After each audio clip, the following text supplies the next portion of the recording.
ada pisah dan pertemuan, tangisan dan tawa, sedih dan bahagia, tak kekal hanya sementara. Usap pelan air mataku, sadari waktu akan berlalu. Rindu yang lalu kan jadi satu. Senyumlah bersamaku, sabarlah menunggu. Kita akan bertemu di ruang baru.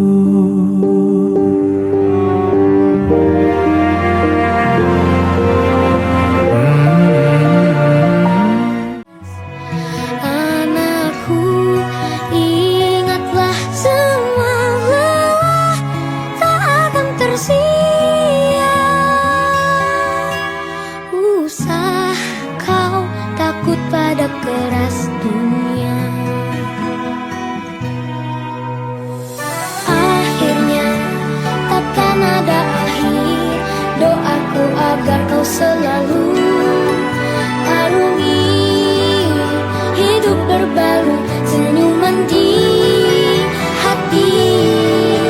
Doaku agar kau selalu ingat bahagia.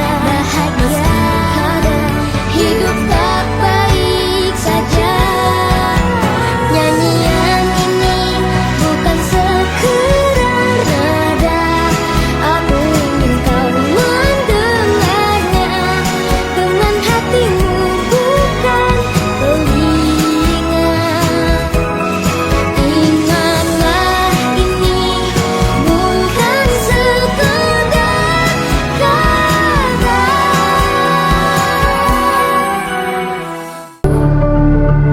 Secepat seperti dilahirkan lagi, hari-hari ku jalani, harap ada yang bermakna. Kembalikanlah senyumku yang pergi, secepat seperti dilahirkan lagi. Hari-hari ku jalani, harap ada yang bermakna. Kembalikanlah senyumku yang pergi, secepat seperti dilahirkan lagi.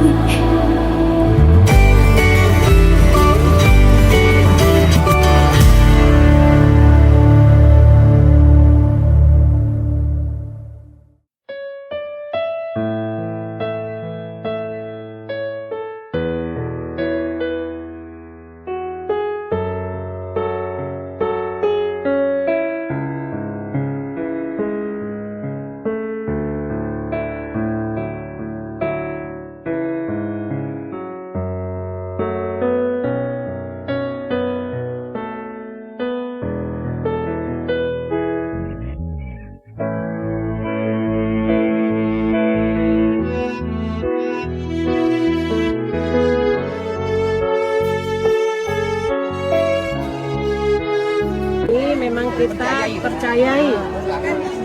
Jadi kami BKKBN provinsi ini kader, ini PLKB-nya, petugas KB-nya, ini kader KB di lapangan. Jadi memang semua ada bantuan-bantuan. Oke ya Bu ya, semangat ya. Saya pamit ya. Semoga sukses selalu, sehat selalu ya Bu. Kami membutuhkan Ibu datang membantu. Terima kasih ya Bu. Selamat ya Bu. Terima kasih banyak ya.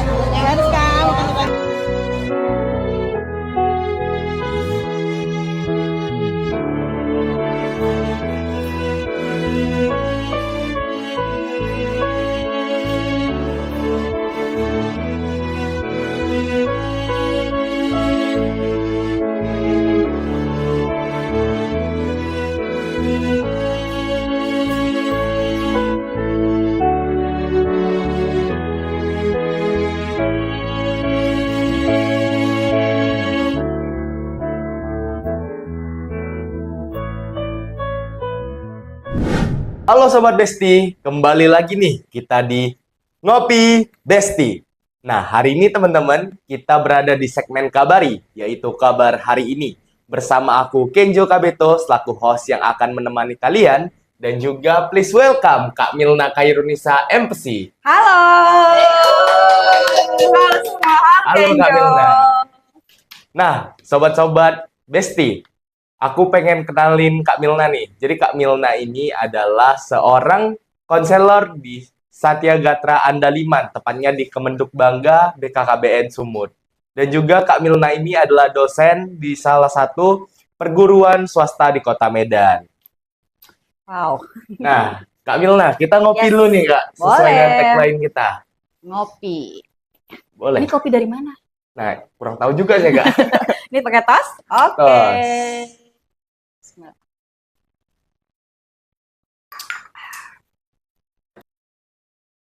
Nah, teman-teman Besti, kita kan tahu nih, saat ini kondisi Sumatera dan sekitarnya sedang kurang baik. Bencana alam ada di mana-mana, mulai dari banjir, longsor, bahkan sampai memakan korban jiwa. Rumah tertimbun dan lain sebagainya. Nah, menurut Kak Milna nih, sebagai seorang praktisi psikologi, gimana sih kondisi psikis korban setelah terkena bencana itu, Kak?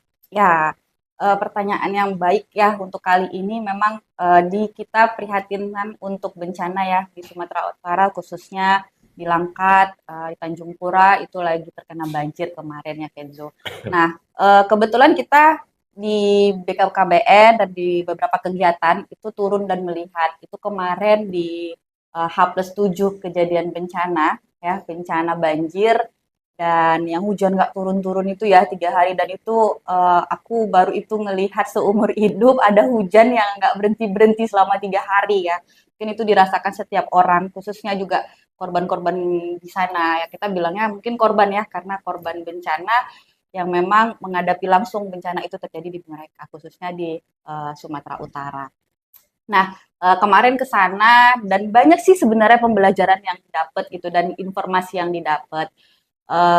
Salah satunya adalah bagaimana nih gitu ya. Kalau di backgroundnya psikologi, bagaimana ke depannya nih orang-orang di sana dengan kondisi yang belum 100% membaik lah kita bilang seperti sedia kalanya gitu ya Kenzo.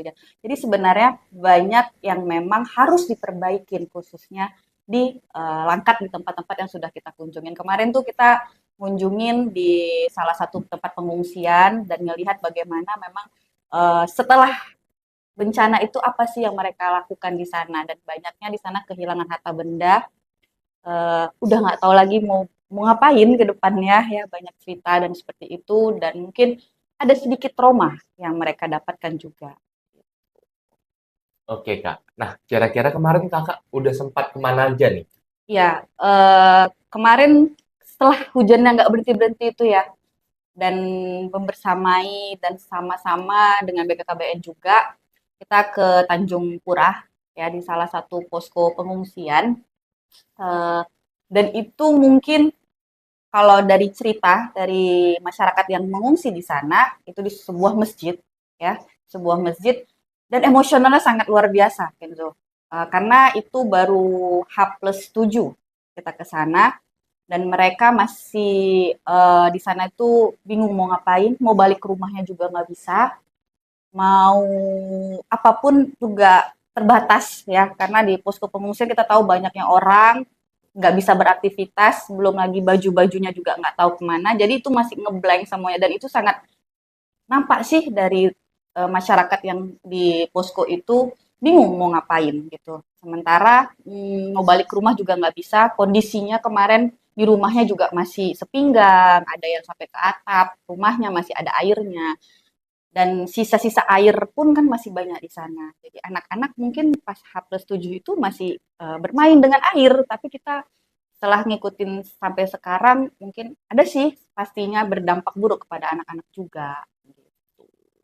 Oke Kak, Kenjo dengerin nih tadi Kakak ada menyinggung soal anak-anak nih.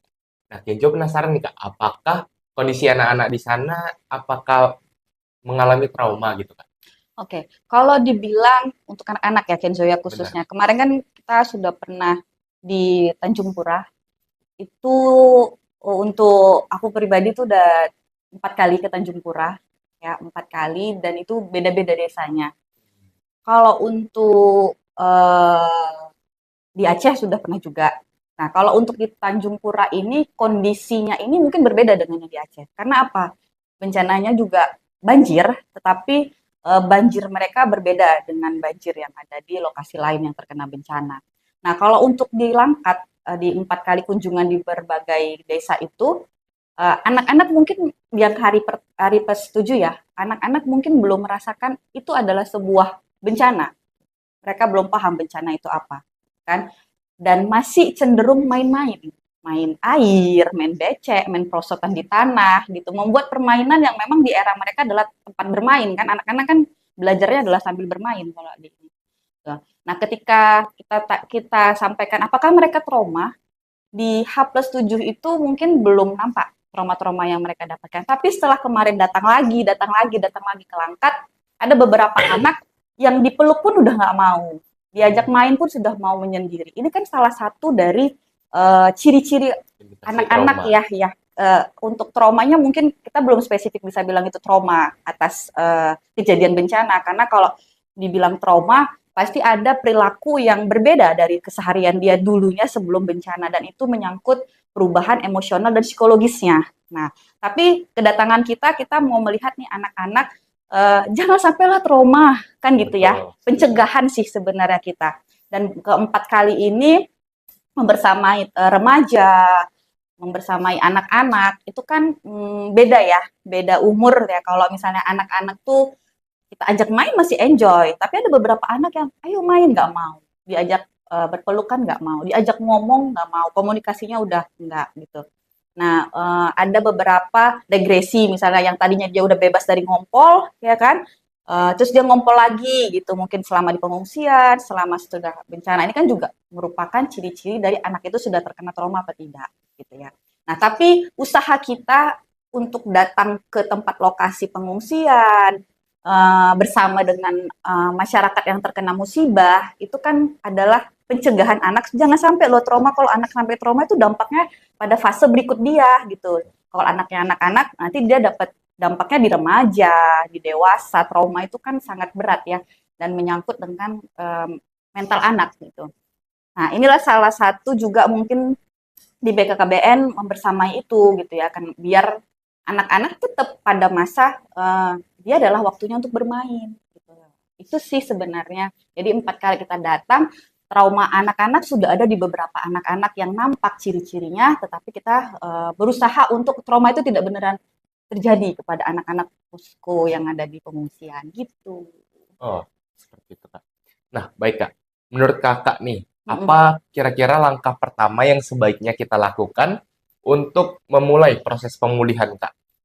Ya, jadi sebenarnya kalau misalnya ada bencana, gitu ya, siapa sih sebenarnya yang berpartisipasi dalam apa namanya? Kalau kita bilang trauma healing lah ya, itu adalah orang yang ada di sekitar. Bagaimana nih keadaan jangan sampai mencekam. Karena kan trauma itu terjadi, kita nggak bisa tahu itu anak mengalami trauma apa tidak.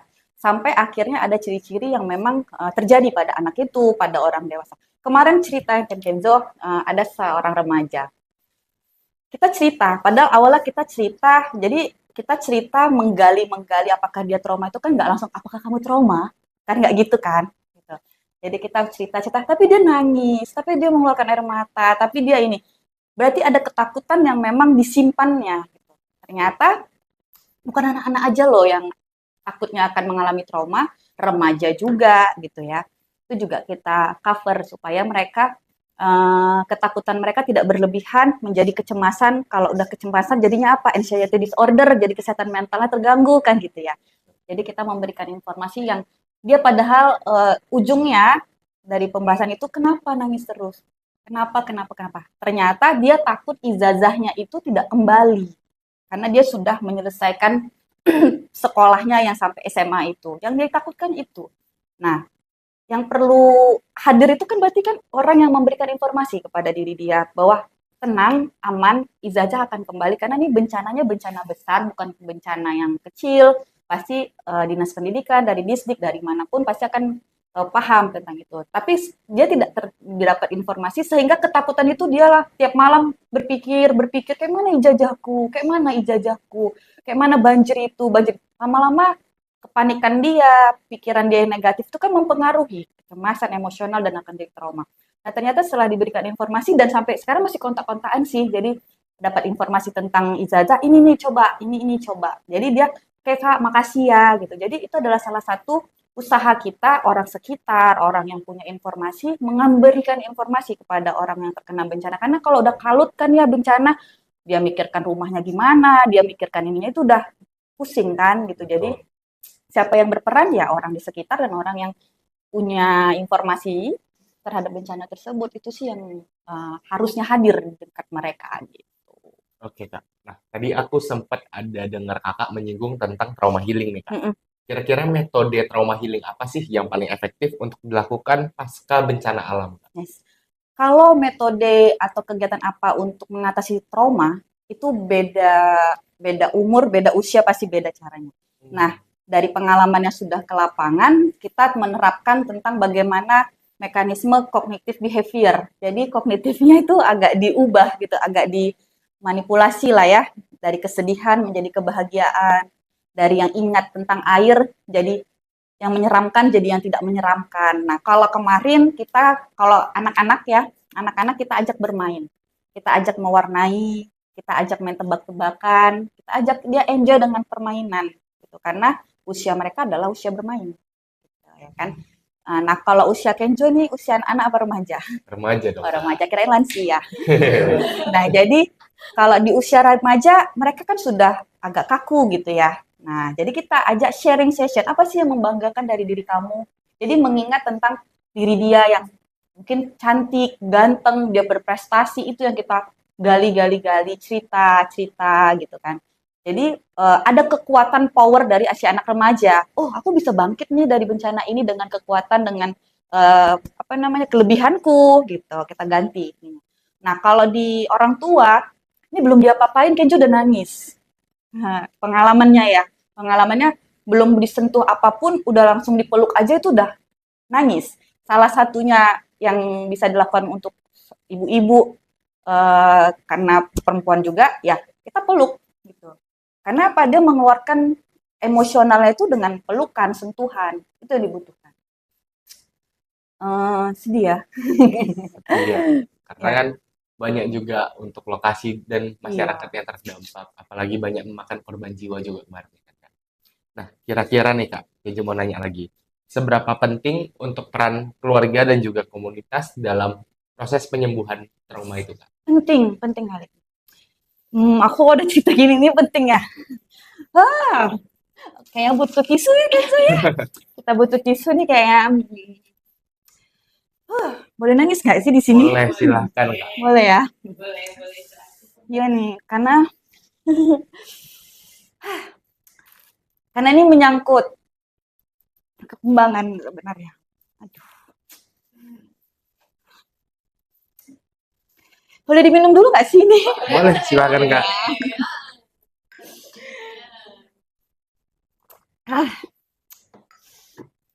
Oke. Nah, jadi kalau misalnya ditanya siapa sih nanti yang paling nggak kuat dalam menghadapi ini adalah anak-anak. Anak traumanya itu pasti kan anak. Dan komunitas anak-anak itu seharusnya berperan. Di sini perannya. Nggak pun komunitas anak-anak, siapapun yang punya andil dalam perkembangan anak harus ada, hadir. karena masih banyak Kenzo. Mereka kan dia bermain ya, nggak ada permainan, nggak ada permainan yang mereka dapatkan. Mereka cuman dapat mungkin sembako, baju, tapi APE, alat permainan edukasi nggak ada. Kemana mereka main? Becek-becek, yang nanti jadinya sakit, sakit kulit. Itu sih sebenarnya yang kita butuhkan dari praktisi ya, komunitas-komunitas ataupun siapapun yang memang andil dalam perkembangan anak. Jadi itu sih kalau masih kurang gitu ya, kurang karena besok aku berangkat juga lagi kan gitu ya, besok berangkat lagi ke Aceh. Memang fokusnya anak-anak, karena anak-anak di sana kurang. Ibunya udah penat kan ya, Betul. penat di posko mikirkan makan apa nih besok, anakku bagaimana, ini baju apa, itu kan udah orang tua yang mikir. Sampai anaknya dimarah-marahin terus, anak juga nggak mau dimarahin karena bencana kan. Tapi kalau anaknya mak, itu lama-lama kan jadi ini. Sebaiknya ada wadah tempat permainan. Ada orang-orang yang mengajak mereka main, jadi nggak ke ibunya gitu. Itu sih yang pengen sih kita buat, dan harus bergandengan tangan dengan komunitas, itulah pentingnya gitu. Oke, terima kasih Kak Milna. Nah, sepertinya Kak kita udah berada di penghujung acara nih Kak. Jadi kira-kira Kakak boleh nggak ngasih pesan-pesan penutup dan juga harapan Kakak untuk para korban pasca bencana di Sumatera maupun sekitarnya? Kalau ditanya pesan untuk korban, siapa yang mau bencana? Nggak ada. Tapi kayaknya pesannya itu lebih kepada orang yang ada di sekeliling korban bencana ya. Mereka butuh kehadiran. Nggak pun dengan donasi, nggak pun dengan uang, tapi kehadiran. Sekedar cerita, bisa mengeluarkan unek-unek si korban itu juga sebagai ngerilis ya, trauma healing yang mereka dapatkan. Mereka cerita, semalam sesama mereka aja mungkin cerita, mungkin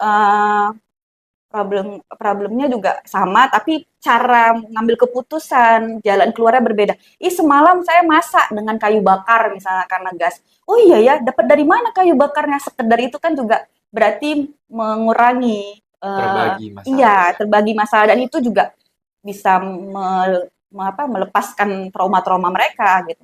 Jadi kehadiran orang-orang sekitar, kemudian ya bakalan lama sebenarnya kalau misalnya dibilang gimana sih korban bencana itu akan Pulih. kembali pulih gitu. Pasti prosesnya lama karena ini bukan bencana yang kecil kan, bukan kayak Benar, banjir skala sebesar, besar. iya kayak udah besar dan banyak rumah yang berdampak, seminggu kena air kan bakalan ini kan gitu. Jadi ya pesannya sebenarnya kalau untuk korban bencana kita bilang harus kuat, itu udah nggak mereka udah ya kami udah kuat pasti nggak bisa, tapi mungkin pesannya kepada orang-orang yang di sekitar yang masih layak atau apa ya, sama-sama menghadapi ini, saling sharing, saling berbagi informasi khususnya ya, mungkin nggak dapat yang ini bagaimana anaknya sekolah dan lain sebagainya gitu, karena untuk komunitas atau untuk pemerintah program-program yang lainnya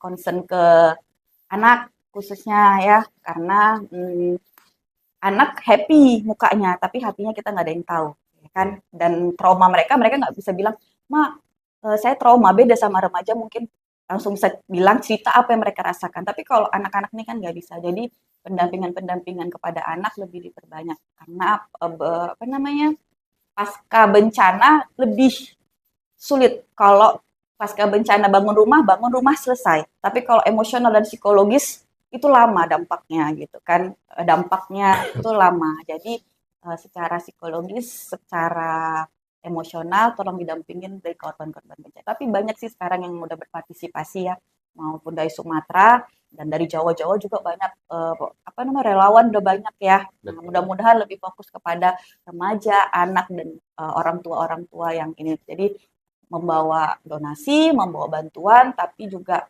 membawa bantuan secara emosional dan psikologisnya gitu.